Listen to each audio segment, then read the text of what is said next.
थायलंडमध्ये झालेल्या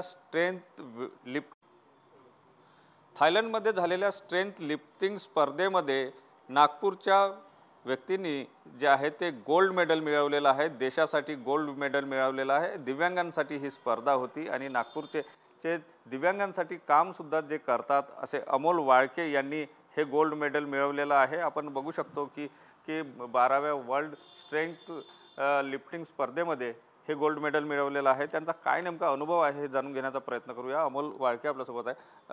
दादा, काय सांगाल, देशासाठी तुम्ही हे गोल्ड मेडल मिळवलेलं आहे, दिव्यांग आहे, तुम्ही दिव्यांगांसाठी सुद्धा काम करता, एक दिव्यांगांना कुठेतरी म्हणजे स्फूर्ती देणारं हे काम म्हणायचं।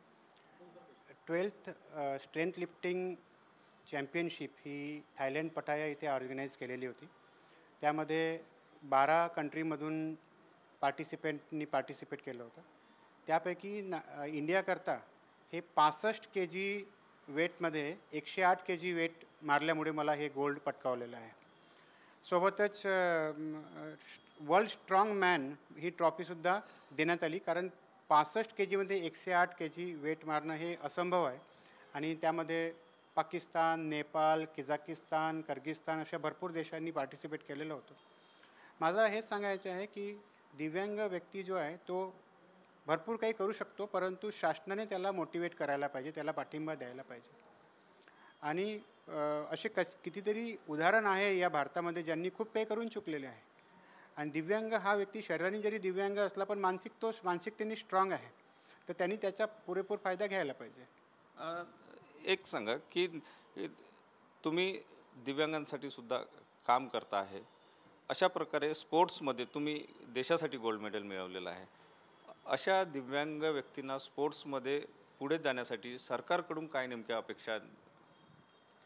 आता कसं आहे की मला व्यवसाय बघावा लागतो, व्यवसायानंतर मी दिव्यांग सेवेमध्ये पूर्ण दिवस काम करतो आणि रात्री 11 ते रात्री 2 पर्यंत मग मी माझ्या एक्सरसाइज पण करतो। तर दिव्यांगसुद्धा याला फॉलो करू शकतात, कारण आमची स्वतःची जिम आहे, तिथे येऊन त्यांना आम्ही त्या फॅसिलिटी प्रोव्हाइड करू शकतो। दिव्यांग व्यक्तींनी जर गेम्स क्षेत्रामध्ये जर इंटरेस्ट घेतला आणि स्पोर्ट्समध्ये ते आले तर त्यांना भविष्यामध्ये जॉबसुद्धा नोकरी मिळू शकते। बरेचसे फायदे शासनातर्फे दिव्यांगांकरता आहे, त्याचा पुरेपूर लाभ दिव्यांगांना घेता येईल। पुढे आता तुमची वाटचाल नेमकी कशाकडे असणार? आता देशासाठी तुम्ही गोल्ड मेडल तर आणलं, आता याच्या पुढे काय नेमकं? बिंग दिव्यांगांना किती त्रास होतो, मी स्वतः दिव्यांग असल्यामुळे त्या कुठल्या त्रासातून आम्हाला जावं लागते हे मला पुरेपूर माहीत आहे। त्यामुळे मी दिव्यांग क्षेत्रातच पुढे कार्य करणार आहे। आज नागपूरच नाही तर पूर्ण महाराष्ट्रामधून मला दिव्यांग जुळलेले आहे।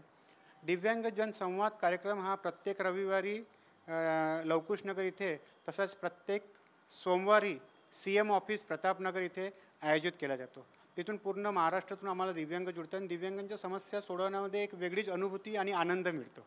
त्यामुळे महाराष्ट्रातील पूर्ण दिव्यांगांसाठी कार्य करण्याची माझी पूर्ण इच्छा आहे आणि ते करत आहे। नक्कीच त्यांनी देशासाठी गोल्ड मेडल तर मिळवलंच, परंतु दिव्यांग आपण आहो याचा बाऊ न करता दिव्यांगत्वावर सुद्धा मात केली जाऊ शकते आणि त्याच दृष्टिकोनातून अमोल वाळके हे काम करतात आहे आणि त्यांना हे काम पुढे सुद्धा करायचं आहे। कॅमेरामन साईसह सुनील ढगे, TV9 मराठी, नागपूर।